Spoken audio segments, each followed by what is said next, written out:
Bonsoir chers auditeurs et auditrices, moi c'est la sœur Déborah. Bienvenue sur la conférence qui porte sur le thème « Jeune d'aujourd'hui, leader de demain ». Sur ce, nous avons invité le pasteur Komon Ferdinand Doekeli à répondre à certaines préoccupations qui nous dérangent depuis fort longtemps. Bonsoir pasteur Doekeli, Komon Ferdinand. Oui, bonsoir la bien-aimée sœur Déborah. Comment vous allez? Je vais très bien, merci beaucoup. Okay. Nous avons invité ce jour pour que vous nous répondiez sur certaines questions qui nous dérangent.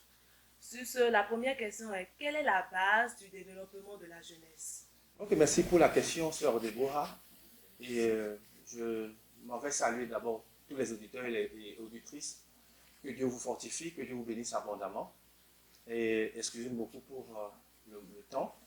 Et la jeunesse est très importante pour moi parce que je suis jeune. Nous n'allons pas sous-estimer la jeunesse d'aujourd'hui qui, n'est-ce pas, constitue le socle du développement de notre continent. Que nous voulions ou pas, cette jeunesse-là contribue, n'est-ce pas, à l'avancement de l'économie et sur tout autre plan de son pays. Alors, nous comprenons que Dieu est un créateur. Bien aimé, Dieu, il nous a fait à son image pour que nous cultivions. Cela veut dire que quoi? Si Dieu crée, nous allons aussi créer. Parce que nous sommes à son image. Donc, la jeunesse d'aujourd'hui, là, doit pouvoir, n'est-ce pas, s'exercer à des activités génératrices de revenus, en créant aussi beaucoup d'autres activités, en créant des emplois. Ce n'est pas cette jeunesse qui va courir derrière la fonction publique, mais c'est cette jeunesse-là qui crée des emplois lui-même. Il a des potentiels en lui parce que Dieu a déposé à chaque individu un potentiel, un don, un talent qui va lui permettre de réussir, n'est-ce pas, d'évoluer dans la vie.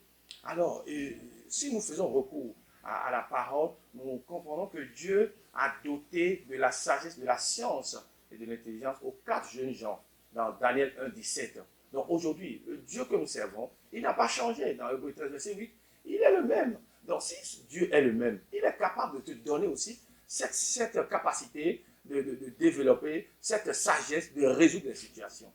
Alors, cette jeunesse doit s'unir. Cette jeunesse doit se soutenir. Merci beaucoup, pasteur, pour la réponse. La deuxième question est, qu'est-ce que la jeunesse peut faire pour influencer son environnement? Très bien, merci beaucoup. Cette jeunesse, en temps normal, doit influencer facilement sa génération, son environnement, dans la mesure où cette jeunesse est associée à Dieu. Parce que dans Psaume 60, verset 14, la Bible dit que avec Dieu, nous ferons des exploits. Donc, on a besoin aujourd'hui d'une jeunesse qui fait de l'exploit. On a besoin aujourd'hui d'une jeunesse, n'est-ce pas, qui est conscient et responsable. Parce qu'aujourd'hui, nous voyons que la corruption a entraîné beaucoup de jeunes à la dérive.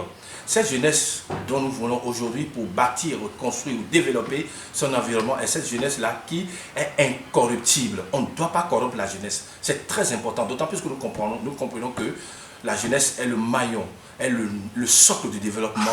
Il ne faut pas que cette jeunesse se laisse se corrompre. Donc par conséquent, il faut prendre sa responsabilité en main. C'est très important, jeunesse. Cette jeunesse doit prendre conscience de son avenir et ne pas se laisser se corrompre. Parce que si nous prenons l'exemple de Joseph dans l'Égypte, qui a géré l'Égypte, c'est parce qu'il est incorruptible. Joseph ne se laissait pas se corrompre par les autres qui étaient sous l'Égypte de Pharaon. Joseph était intègre parce qu'il avait la crainte de Dieu. Nous avons besoin de la jeunesse qui a la crainte de Dieu. Nous avons besoin de la jeunesse intègre aujourd'hui.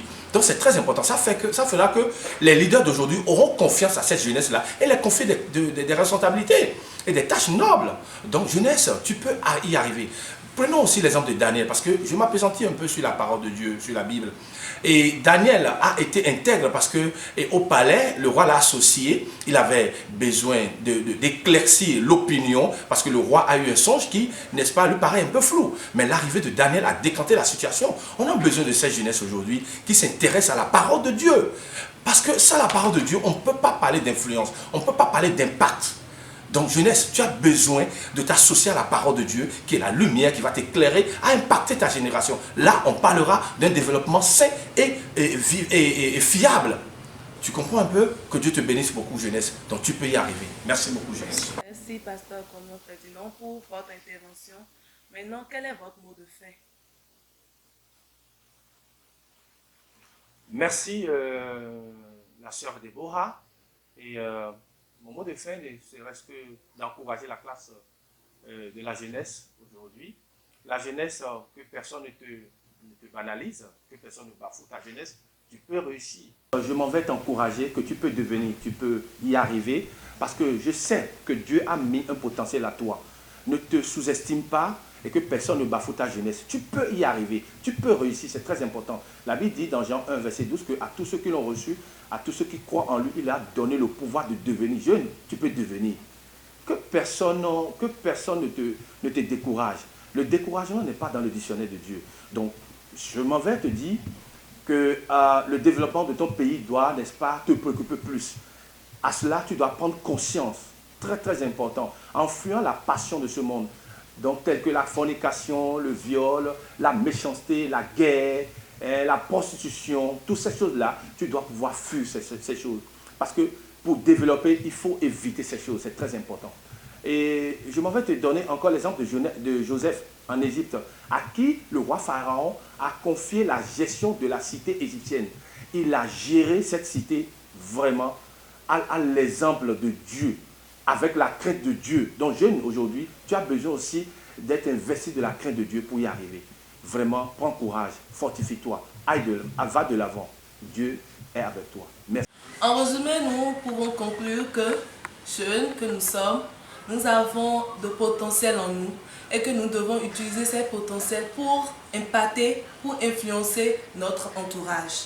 Sur ce, je remercie beaucoup tous ceux qui nous ont suivis et que le Seigneur vous garde. Nous allons nous revoir très bientôt pour d'autres thèmes encore, pour débattre avec le pasteur comme on fait dans Douéguéli. Merci beaucoup. Shalom à vous.